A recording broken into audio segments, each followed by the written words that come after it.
Talk and Rock Radio, where friends meet at the intersection of life, inspiration, and music.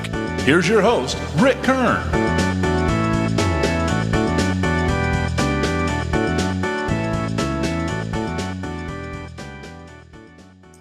Welcome, everyone, to Talk and Rock Radio. Today's episode is with three guys that are really special to me. They're El Paso musicians that go way back, quite a few years. We're going to talk about the band Westwind. We have the original bassist for the group, Paul Quattlebaum, as otherwise known as Mr. Q, Paul Q. And we have bass, that covers the bass. We've got also guitarist John Anderson and Rick Armstrong. And these guys are still hitting it hard, man. They still play. They're some of El Paso's best. Welcome, guys. Glad to have you on Talk and Rock with us today. Thank you for being here. Thank you, sir. I thought what we do is kick this thing off with Paul, since he's kind of the oldest Westwind member, not in age necessarily, but as far as the original bass player that played with Westwind. The band was started in 1969, right, Paul? That's right. Tell us a little bit about how it started and how you all came up with the name. I think you've got a story there somewhere. Yes, and John could help me out. It's been 51 years now. All right, well, it started out, I was in the Army, AIT, and I started playing this band. Then John came into town, so we decided to start a band. He just got off the road. And so we were practicing with these two guys, which I won't say their names. And we had a practice with them. And both of them left. And John went to check on them. And he says they were shooting up in the bathroom. So John said, let's grab our equipment and go. So we left. And then we had a gig coming up, USO, right? Yeah, USO downtown El Paso. This is about 1969. And we didn't have a drummer. Well, actually, both of those guys, we found out were playing while we were supposed to be playing. They were playing out at the Free Holy. Ah, okay. So we didn't have any. The other two guys didn't show up at all. It was just me and Paul sitting there at the USO. And then I told John, I know this real good drummer, David Miller. So we gave him a call and he showed up, and we played the first set and it sounded great. And then after the first break, we were outside sitting on the curb, if I remember right. Yeah. And we were talking about, well, what should we name the band tonight? And I think John said Mass Confusion. If I'm, this is a long time ago. And I said, okay.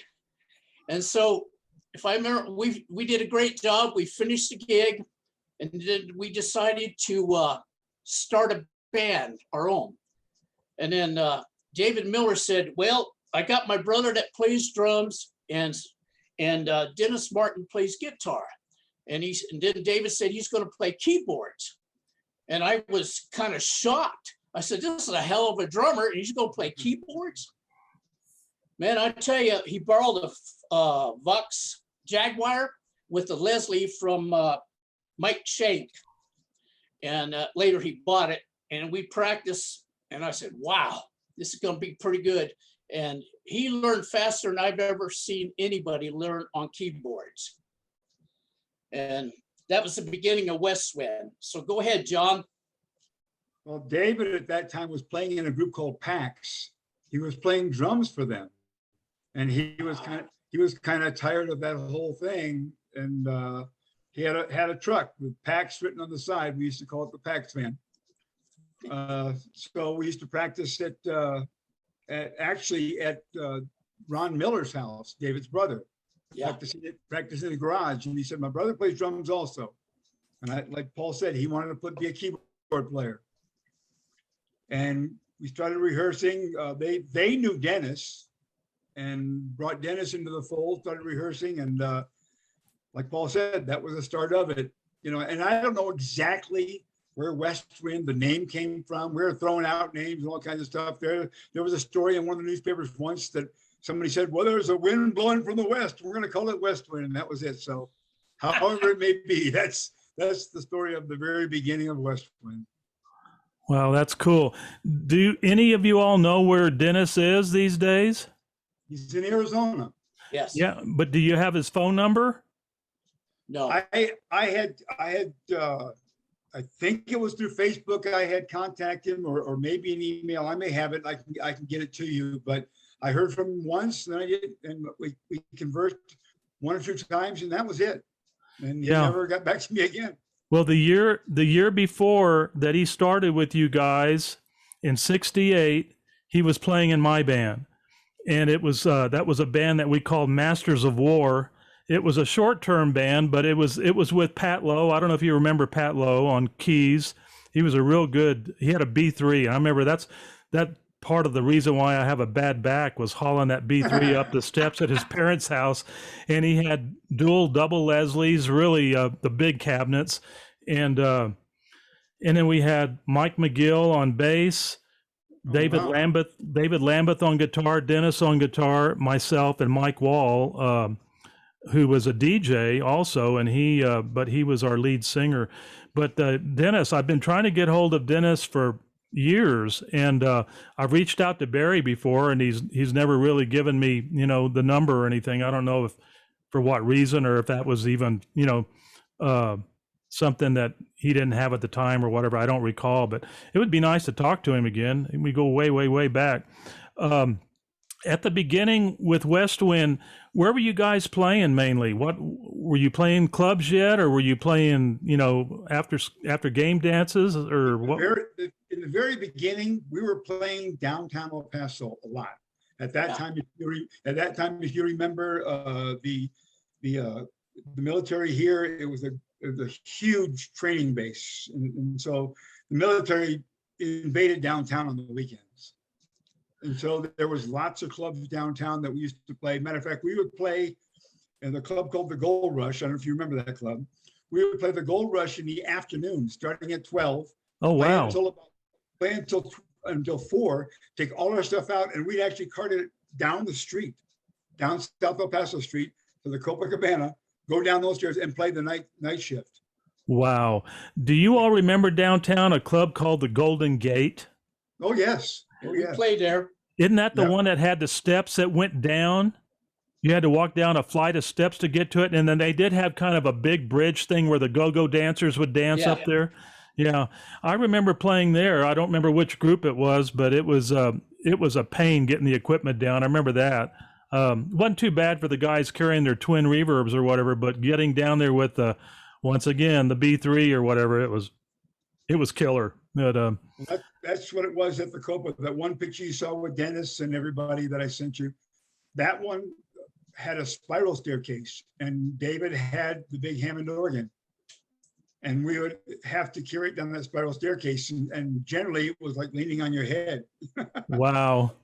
Now, Dave, yeah, go ahead. The owner from the Copacabana that was there, I ran into him a couple of months ago. He's 94 years old. Wow.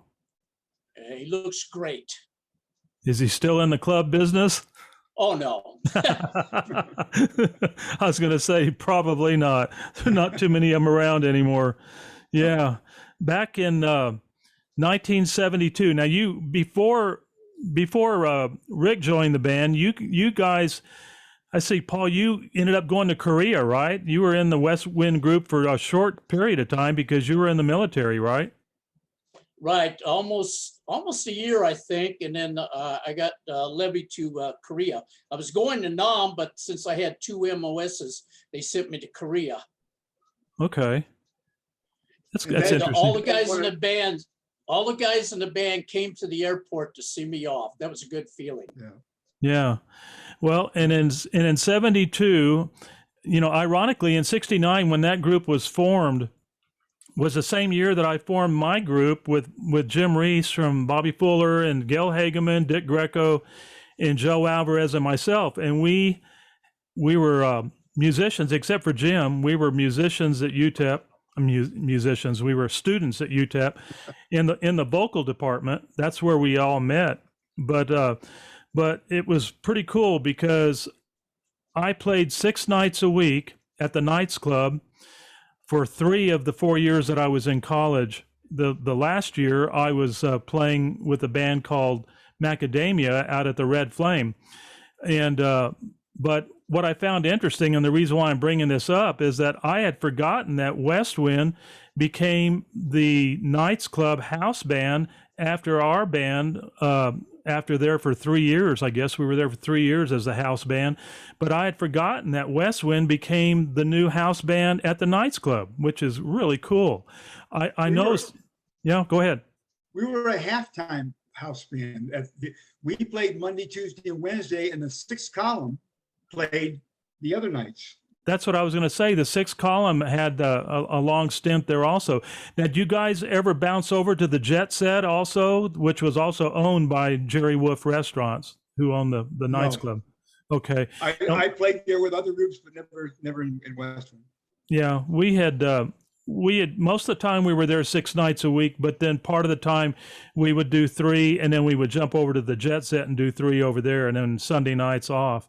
But I found something interesting yesterday that Rick had told me about the Texas Monthly, about El Paso music scene, the club music scene. Rick, you want to elaborate on that a little bit? At one time, the Knights Club was named the most successful bar in Texas as far as being a moneymaker and being packed every night. Yeah, it was a neat club. Bud Nichols was a great manager. He really did a good job with the place. And you're right. I mean, it was packed every night. I mean, and when you think about it, back in those days, it was probably, at that time in '69, it was probably the only club that had entertainment 6 nights a week.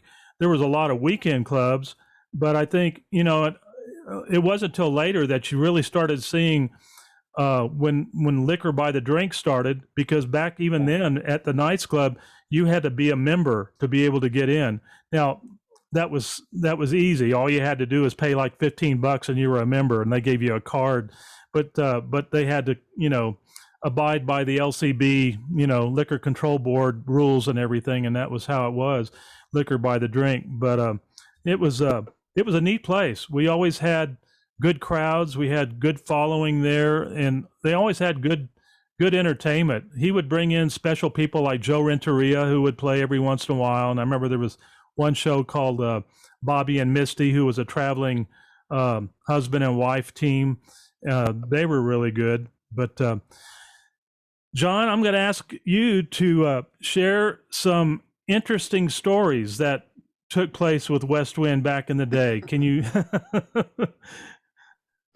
just to refresh a little bit of the timeline, when Paul left, we went through, we weren't sure what we were going to do. And at that time, Sam Stevenson, who you played with also, Sam Stevenson had come in the group.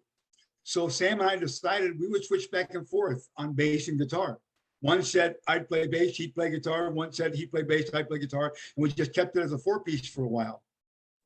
And then kind of played all kinds of different places. Then there was a myriad of changes. There was a gentleman named Jim Kimmich who came in and played bass. I don't know if you remember Jim or not.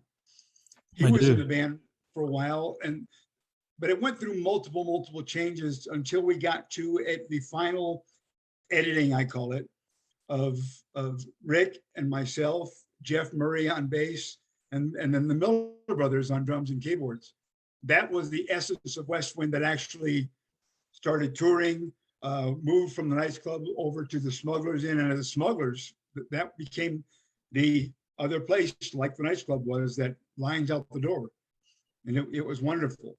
But as far as stories, I mean, there are so many. We went to Greenland, and in Greenland, I don't know if you've ever been there, but I don't know why they call it green, because it certainly is not. But It's just ice caps, just covered ice caps. When you're coming in for landing, you don't see anything until you all of a sudden see a runway. And then you come out, we were getting out of the plane and we just had our coats from here. We didn't know from anything. They said, bring your heaviest coat. Well, in El Paso, you bring your heaviest coat, it ain't much. So Yeah. we look out the window of the plane, we see these guys with these parkas and all this kind of stuff, but they were unbuttoned and didn't look like much. So he told us, when you get out of the plane, don't touch your mustache or your beard. You get out of the plane and we find out why. Our breath, everything froze. I mean, it just froze solid. If you touch it, you break it right off. You got out of the plane and you feel like a popsicle. And they gave us sparkers later on, but there were so many things that happened there. They had a big beacon and everybody had to ride the beacon. It was on top of this mountain and you had to take a Jeep up to this mountain, ride the beacon. And we've got multiple pictures of all that kind of stuff, but there's so many things that happen, as you know, on the road. I mean, there are so many things. You become a family, and we were a family. And John, that Greenland trip, I would call that the boys will be boys phase. Because remember, we drove across the US first and then flew to Greenland. We were gone at least 6 weeks, a couple of months. And I don't know, we were just silly. We went through a phase where we'd sneak up on each other and take a photo of somebody going to the bathroom or something like that. It was just, looking back, I don't know why we thought that was so amusing, but we had fun. Unfortunately, we still have the pictures. There was a lot of antifreeze up there. I was gonna say it's refreshing to hear that other groups played tricks on each other and stuff besides just me and my bands. I did that with a couple of bands too, and some crazy stuff, and some I don't even want to talk about. But when you guys were traveling up in the north in the wintertime, I got to ask you, did you all have what they call the winter plug-ins in your vehicles? You know what those are? Oh yeah. To keep your engine blocked. Yeah, exactly. Yeah. Well, in my second road group called Tapestry, we were playing. Remember, we were going to go do a 2-night concert at the Glasgow Air Force Base in Glasgow, Montana, and we had, oh man, talk about snow and cold. I mean, geez. And when we got there, the lady that was ahead of the, where we were staying at her house and everything, and she was ahead of the NCO or whatever we were doing there at the Air Force Base. She said, now, do you all have winter plug-ins in your vehicles? And we're going, what's that? And she says, no, you've got to have those in your vehicles because up here it gets below zero. And I mean, even if you have antifreeze, it can still crack the block on your cars. So the next day, all of us had our vans over at the local mechanic. They probably had a business going or something, every time they had a group come in there that didn't have a plug-in, they probably she sent them over there and she probably got a commission. I don't know. But we all had our vans there and had to put our what are you doing, Paul? I mean, what? You know what I'm thinking? I'm not going to tell you. Go ahead. So we ended up getting our plugins put in, and that was totally new for us. We had no idea what that was all about, but it cost about $100 per vehicle to do it, and we were good to go after that. But I think that was the worst winter that group ever. Well, I can't say that. When we were up in Canada, we got some pretty cold stuff too. It was pretty miserable. How about you, Paul? You got what stories you got? About what? What are we talking about here? Anything that's entertaining. Hey, Paul, talk about some of the way you had us booked. About what? About some of the way you had us booked. Oh yeah. Yeah, my mind was not where it belonged back in those days. And I used to get us booked at the Biggs EM Club, enlisted, whatever those guys were. And then the guy that booked us, some sergeant, because I was in the military, said, let's put Paul Q in Westwind. And I said, okay. And then after I got there and saw that, I said, uh-oh, what did I do? But David Miller. The big poster as you walked in, Paul Q and his Westwind Band. Yeah. And David Miller hit me, said something that was right on. He said, Paul's a little weird and strange, but he means well. And I never forgot that. And he was right. I'm still that way. He called us one time and said, we were working with an agent very early on out of Las Cruces called Sun Talent Agency. And Sam Elliott, I think the guy's name was. Sam, oh, okay, yeah. He had Paul was dealing with him, I guess. He had booked us, and Paul called us and said, we got a booking. We're playing at Don and Anna's. And we said, at Don and Anna's? We said, what the heck is that? So we called Sam. He said, no, you're playing at Doña Anna at the military. Oh, yeah. Playing in Doña Anna at Don and Anna's, right? Yeah, we're playing at Don and Anna's. Hell, there was a missed opportunity. Somebody should have opened up a club there and called it Don and Anna's. Yeah, that would have been great. You guys also played in Gallup, New Mexico. One of you, who told me that story yesterday? Was that you, Rick? Well, are you talking about John's song? Yeah. Being played on the radio? Yeah. John wrote a great song that was, immediately likable, and gave it to the local DJ there in Gallup. And one day they played it on the radio, and John happened to be driving around and heard it, all of a sudden pulled over and listened to it. Got some music right now from a group from El Paso, and they're currently playing at the El Rancho here in Gallup on East Highway 66, and they'd like to invite you to stop in and see them at the El Rancho. Name of the group is Westwind. Now, they do come from El Paso, and the members of the group are John Anderson. He's a singer and guitarist, and also the gentleman who wrote the song that you're about to hear, Jeff Murray, Rick Armstrong, and the Miller brothers, David and Ron. And here's a song from Westwind called Our Time Has Come. Music people, KYBA.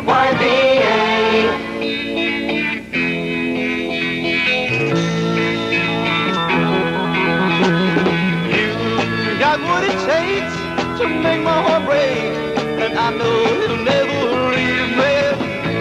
When I take you home and we're all alone, you really know how to please me. Our time has come on, let's take it. I want to show you how we can make it.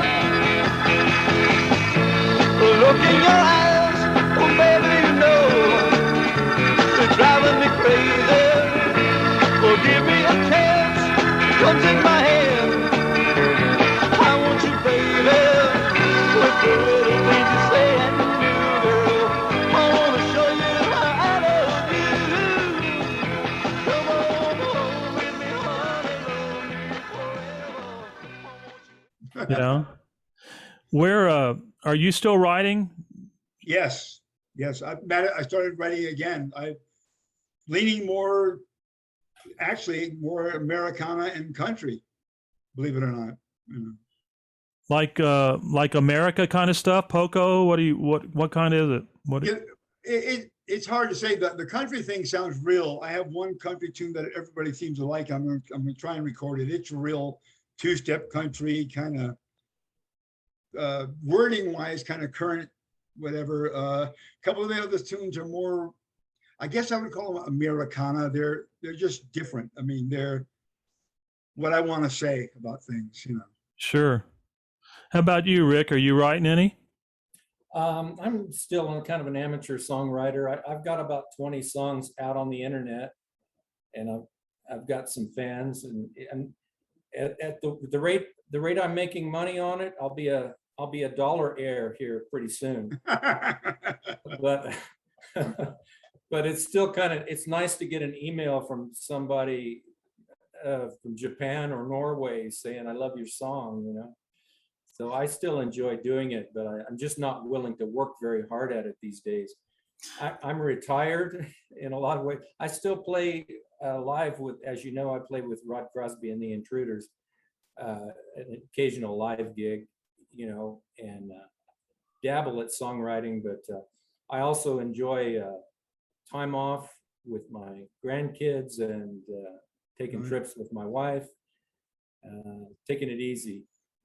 I gotta share a quick story with you about one of your bandmates, Rick Benitez.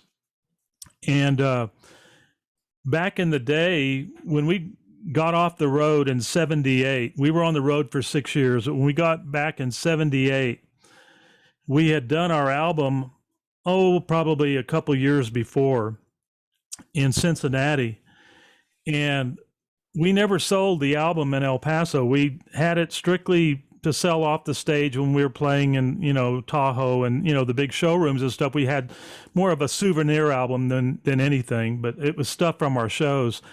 And so anyway, we had a rule whenever our kids were staying at one of their friends for an overnight outing or whatever, or birthday party or whatever, we would always want to meet the parents, before we would leave them over there. And so anyway, our daughter was going to the birthday party. And so I took her and we walked up to the door, rang the doorbell, and this guy answers the door and he says, "I know you." And I said, "I know you." And I hadn't realized that I was taking my daughter to Camille Benitez's birthday party. I didn't really pay any attention to the last name, but when Rick answered the door, he says, "I know you." And I said, "I know you." And he said, "And I have your album." And I said, "What? You have my album?" And he said, "Yeah, I think I found it at the Goodwill store." And I'm going, I think that's where he found it. I don't know. It was either him or Sam that said they got it at the Goodwill store. I thought it was Rick, because we never sold the record locally, so I have no idea how it got into the Goodwill. Obviously, it didn't have a very long life with whoever's collection it came from, because it ended up at Goodwill pretty quick after they bought it.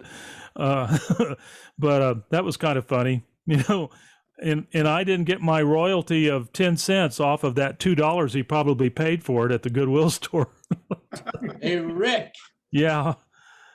Ricky Benitez. Yeah. About 1967, something like that. Him and I worked together at the A&W over on Coronado off of Thunderbird. Uh-huh. So I knew him a while. And then I do some writing too. I write my nephew, Tommy Houston. He's an AIT in the Army. Now you just need to put some tunes to it, Q. Yeah. That'll work. Yeah, that's what you need to do, man. Just put some words to it and you might have a hit song there. Yeah, that's it. Yeah. So tell me about who you're playing with these days, Paul. Are you still got Blackjack going? Yeah, I've been with them. We've been together since 2012. George Teixeira and I, we've gone through many drummers, but we have one that's been sticking around for a while, a few years, Albert. And we've been playing mostly blues rock, touch of country, a little bit of classic like Hendrix and Doobie Brothers. And we're both about the same age. George is 73, I'm 72, and I can't believe I'm still playing. It's amazing. Yeah, you guys, he's really good too. I really like his voice. He's got a real unique, graspy, gravelly, really just great voice for singing blues and stuff, man. A guy is so good, Yeah. And you're not half bad yourself, so. Let me interject there. I saw Paul recently. His band played up in Tiburon, and I really enjoyed it. They're great. Great. Yeah, they Thanks, are Ricky. good. They played the Border Legends show. I've booked them. Well, remember that deal we did down at for the school teachers, Paul? Yeah, John was with us too. Yeah, that was God, that was what, 7:30 or 8 o'clock in the morning, man. I don't even think we were awake for that one. Yeah, that's right. Yeah, John was there also. Every once in a while, they had me jump in with them to do something. We did a benefit for the flag site a couple weeks ago. That was fun. It's like we stepped in and never missed a beat. It's strange. Yeah, it was great. Well, and I attribute that to the professionalism of you guys, because you're all active, you're all playing, and I'm always amazed. Like when we did the Border Legends, the 8 years that we did it, the bands, I guess the only one that didn't really do real great was Donna Pence and me with the Sacred Mushroom, because we weren't playing. I was doing okay, but I think Leffler, he had some difficulty with their song because he was concentrating on Terry Manning's songs, and who he also had backed up. But overall, I think the music was really quite good. I mean, like even when the Chains played, the show, Blackjack. I mean, everybody that played, the El Paso band. They were all good, they all, and I think because they still play in their church bands, or they're playing in, other groups and stuff, and staying active, keeping their chops going. Well, our Full Circle band with John played there too. Yes. Yeah. And it was good. It was really good. Yeah. I think Rick Armstrong should talk a little. We've been talking too much. It's all about us, Rick. I know. Come on, Rick. Let's hear it, man. Okay. One of the events that stands out in my memory, fond memories associated with it, is when we played in Lake Tahoe. It was just such a beautiful place, and we got to stay there, I think, a month or more. And we had time during the day. We did rehearse quite a lot, but we had time during the day to go see the sights and enjoy. It was just such a beautiful place. My fondest memory from Lake Tahoe is when my wife, who was my girlfriend at the time, drove up from El Paso to meet with me in Lake Tahoe. And on the band's night off, we went to see B.B. King.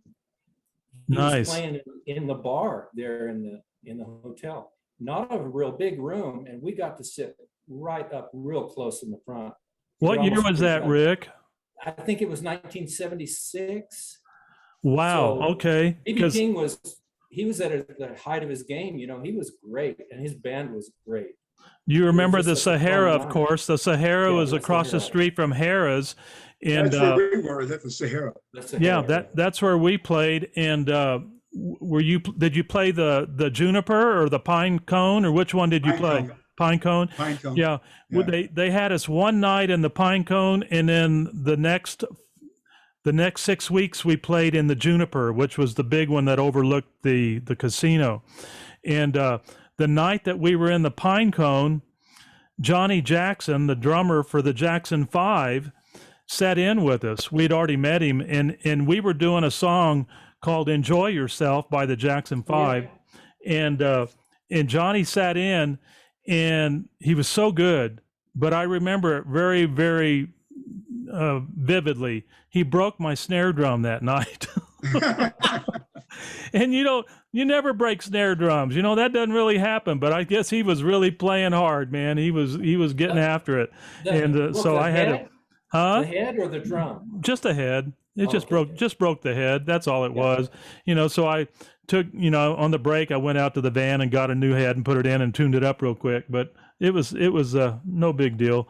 But I remember the Sahara so well. It was a beautiful place. While we were there, Elvis was there, Fifth Dimension, Diana Ross, Jackson 5, Isaac Hayes.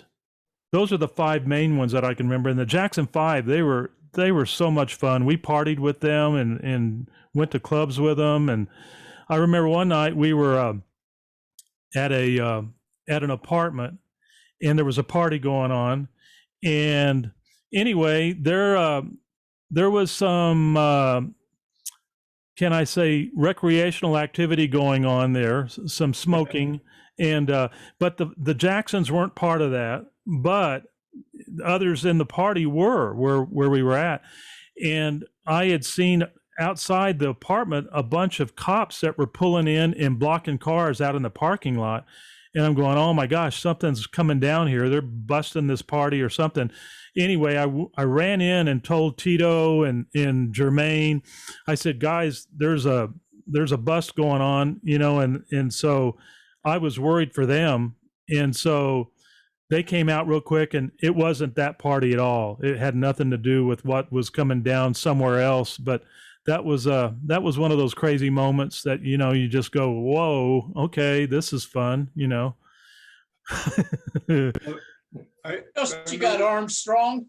Yeah. I remember a couple of times being up in Lake Tahoe. I mean, one time Helen Reddy was the headliner, but the one I remember the most is we were up there for New Year's, and Rich Little was the headliner. Uh-huh.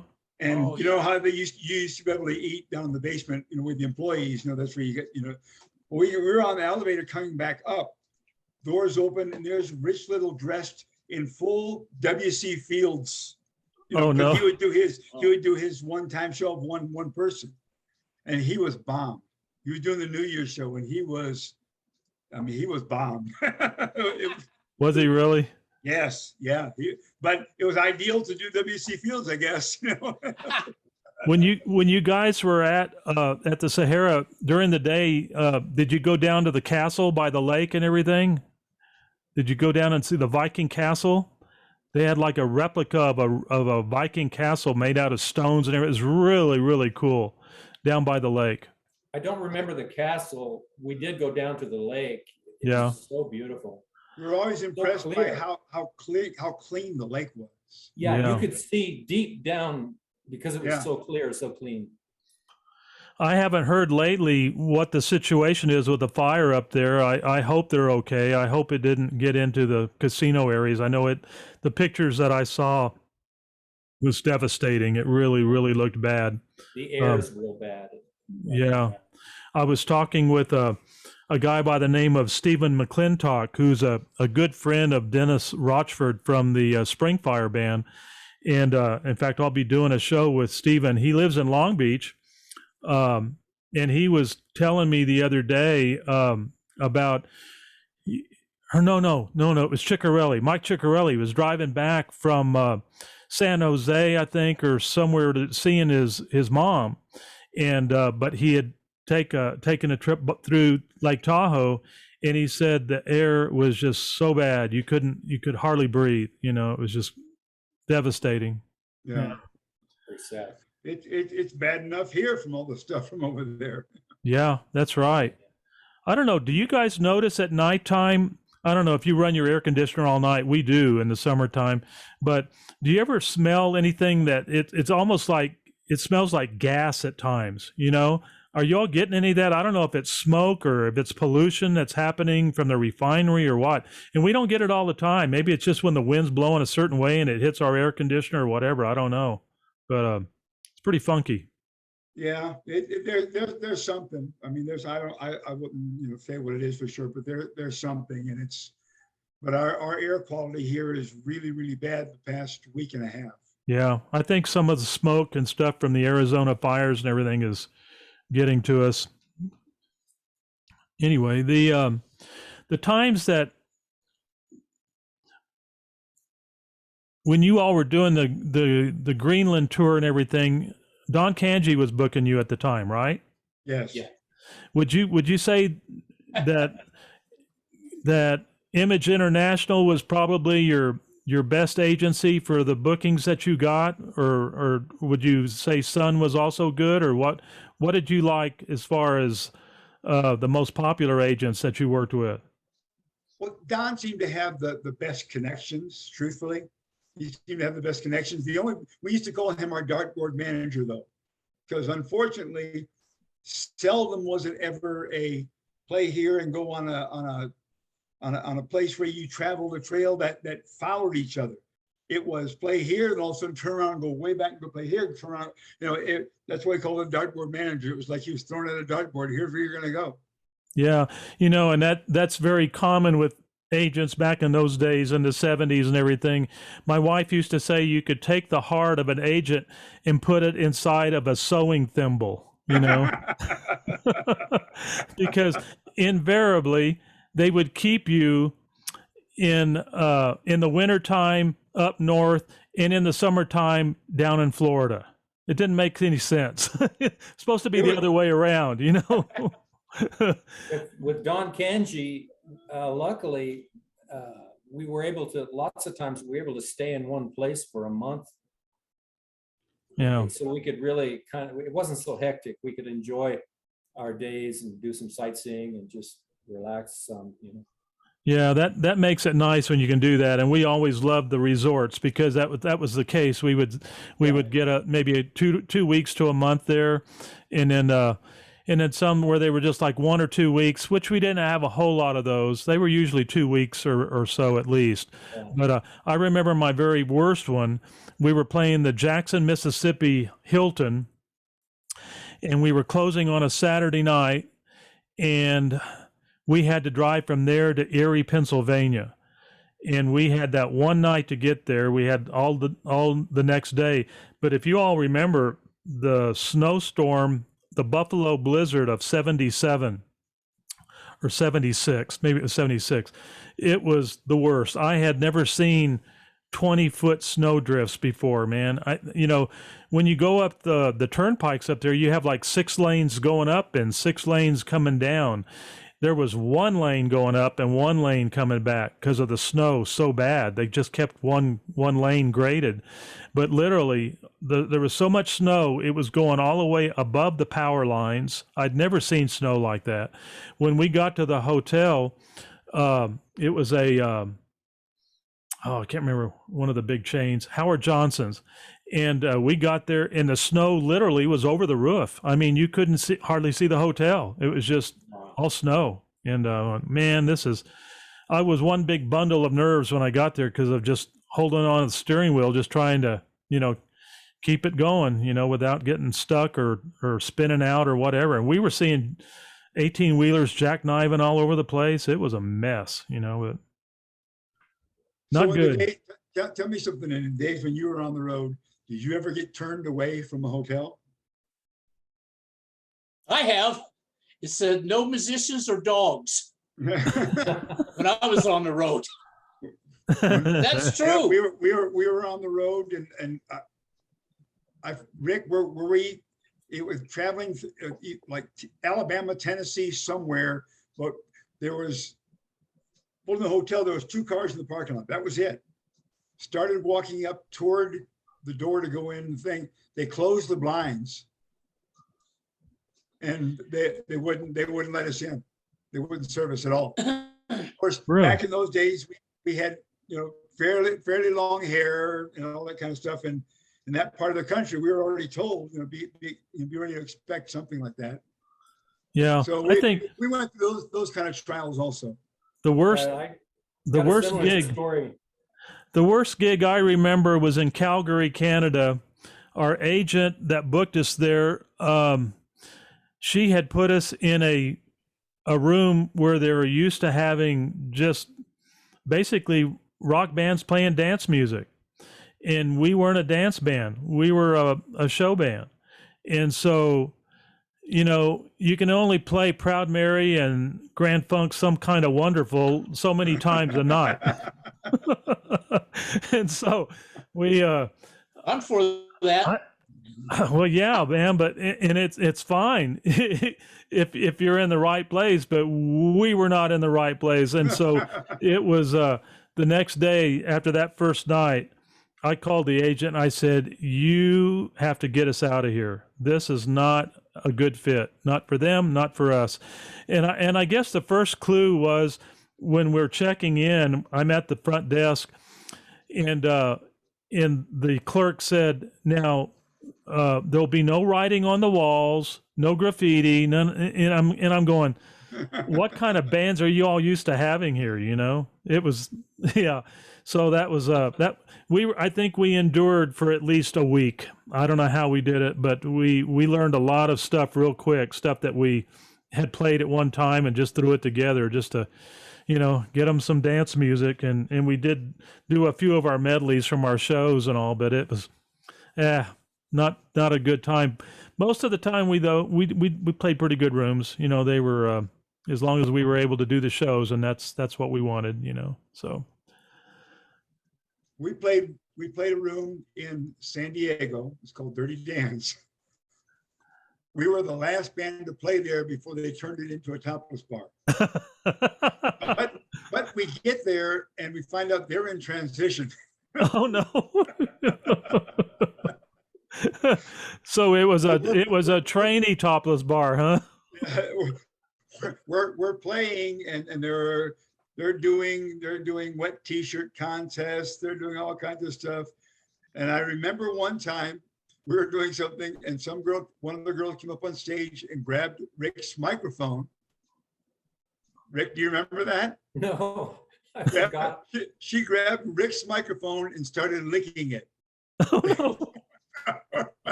And he backed off and he didn't want to touch it. It seems like that would be something you would not forget. I don't know, Rick. I just remember it to this day. It's something that I can't forget. I just remember that coming up after the t-shirt contest, she came back up there, grabbed his microphone, and just started licking the microphone. And it was for all these guys out there, they were screaming and yelling, yeah. That's because there was a lot of antifreeze up there. Yeah, that could have had something to do with it. Were you? I had forgotten that. Did Ruth travel with you, Rick, when you guys were on the road? No, pretty much that one time she joined me in Lake Tahoe. Yeah. But, Now is that when Steve Hill came up with her? yeah, she came up. She and Steve came up together. Yeah. Yeah. In her car. Yeah. Yeah. Do you remember Steve? Rick? I do. Yes. Steve Hill. Yes. Sports. He was one of our biggest fans, and he actually came up there with Ruth, and it was very cool. Nice. He was a good friend of the band. Yeah. Is he still around? No, he passed away. Steve Unshort passed away.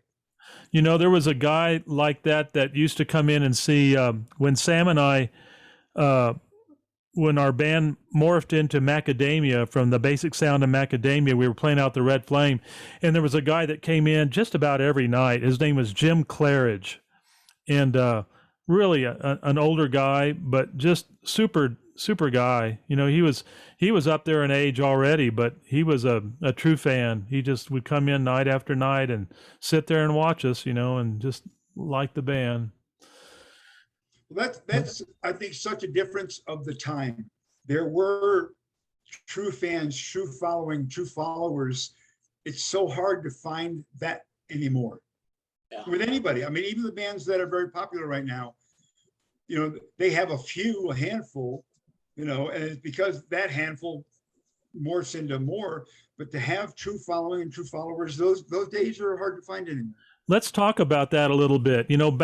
Back in the days when we were all playing in the 60s and 70s, and Paul, you certainly played with a lot of bands. I mean, you worked with a lot of groups, and which says a lot about you because you were so good and people really liked you. Back then, I mean, we had so many people that would come out and see us night after night after night. It didn't matter, it just they wanted to be entertained, and I don't know, when do you think that started going the other way? What do you think caused that? People are what's discos? Yeah, good point. Mid-70s disco, the switch to recorded music instead of live music. It was gradual, but kind of inevitable, I guess. Yeah. Well, that and all the social everything that's available to everybody as it got more and more and more and more, people can watch concerts on their phone, on their computer, they can watch concerts on their TV. They can, the streaming has gone crazy, and then karaoke came to life, which has always been big in Asia. When it came to the United States, it kind of just blossomed. And then, and I can't blame restaurant club owners for getting a quote unquote cheaper form of entertainment. and still making the same money. It's a business decision that they have to make. Now, some of them said, no, live music is my passion. That's where I want to go. And they've kept it that way. God bless them. But there are those, it is inevitably the bottom line of the dollar. And if they can put a DJ in there, for half or less than the money of putting a live band in there, or put karaoke in there and get businesses to come in or people to come in and have a few drinks, and still spend the same money for less than what a band plays. It's business decisions. I don't say that I like it, but there's so many factors that have happened since that day. But you're right. Back in that day, there was a club on every corner, and every club was full. You're right. And like in Austin, where my kids live, you go to 6th Street and you go bar to bar to bar to bar, and you hear incredible bands. Back in the day, you were making a fair amount of money, not a lot, but enough to keep your apartment rent paid. When I was going to school, we played, and I could afford to have an apartment.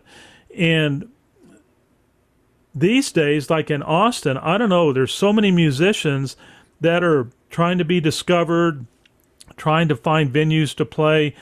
And I'll tell you what, I think I would be safe to say 60 to 70% of those clubs on 6th Street in Austin with really good bands. I mean, you walk by these bands and you'd swear it was Stevie Ray playing up there, I mean, it was just really good stuff, and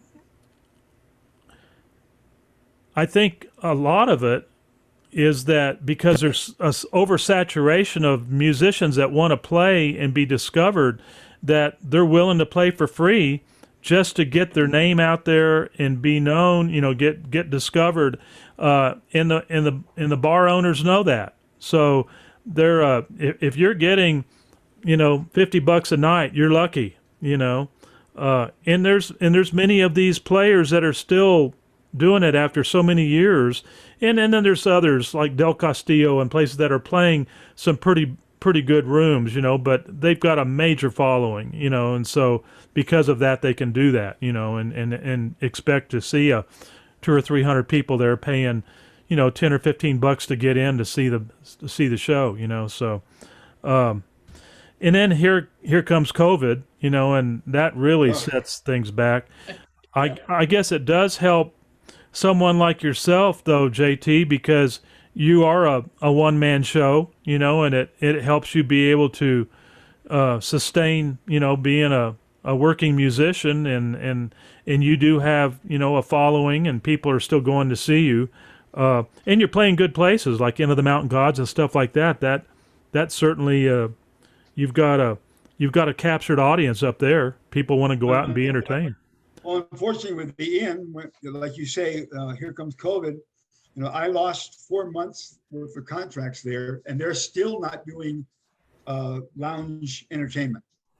Wow. They've just started doing concerts again, bringing in name acts, but they're still not doing either one of the lounges, not doing entertainment there still. I call them invariably once a month, what's happening, where you're going. They still don't know. Everything's up in the air with that.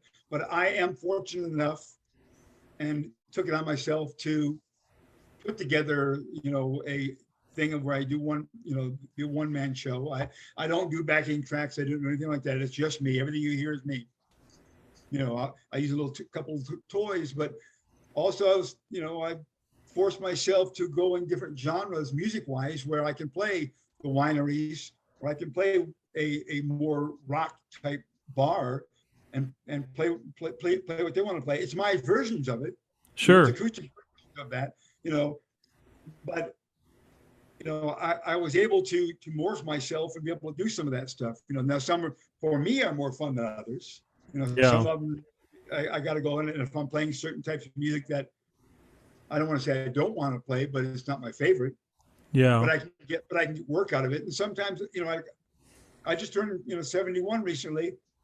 My hands are still working, my voice is still working. And I told my wife, as long as I can still do that, and make some music, and I can see people smiling, their toes tapping because I'm playing for them. Yeah. You know, it's for me to keep myself playing. But if I see somebody smiling and singing along, that's the payoff right there. There you go. Good point. That's the payoff. Now, Rick, you're working, as you said earlier, with Rod Crosby, the legendary Rod Crosby and the Intruders. You guys obviously aren't playing, every week or every month for that matter, but you are playing, a couple times a year, 2 or 3 times a year with the reunion shows and the whole hog and stuff like that, right?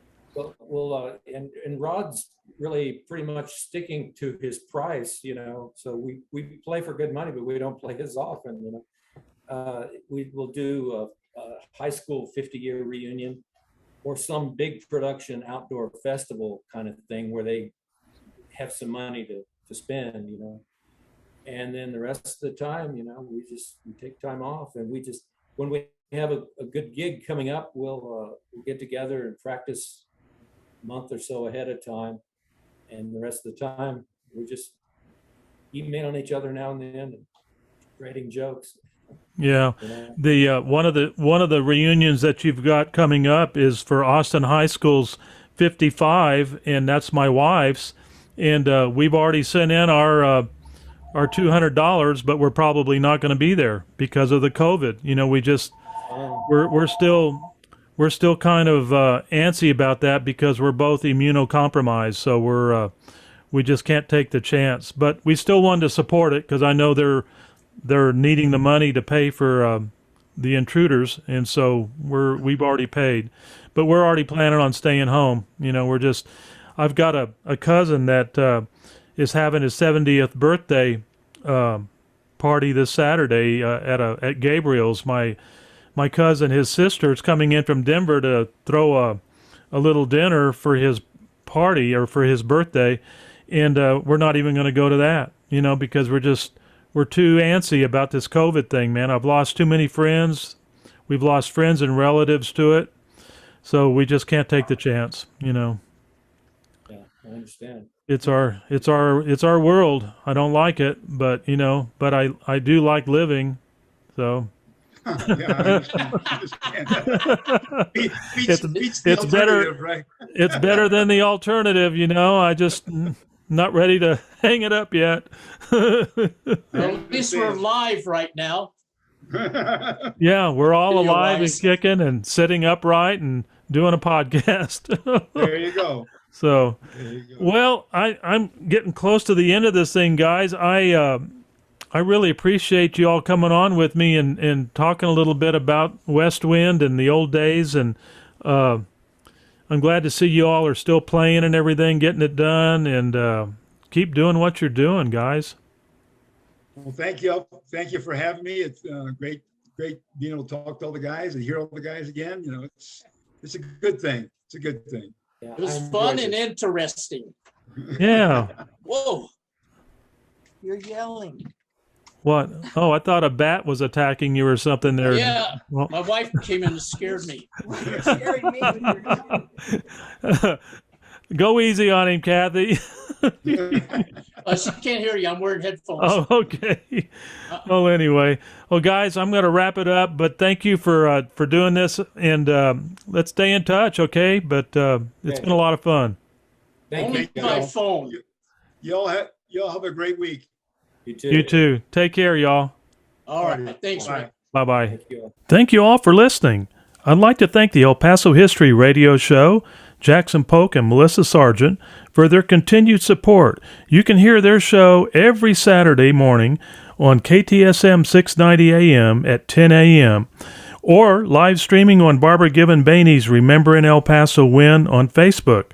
I'd also like to thank KINT98.com for airing our shows every Thursday night at 9 p.m. To hear all of our shows, you can go to TalkandRockRadio.com and scroll to all of the episodes 24/7. This is Rick Kern bidding you farewell till next time.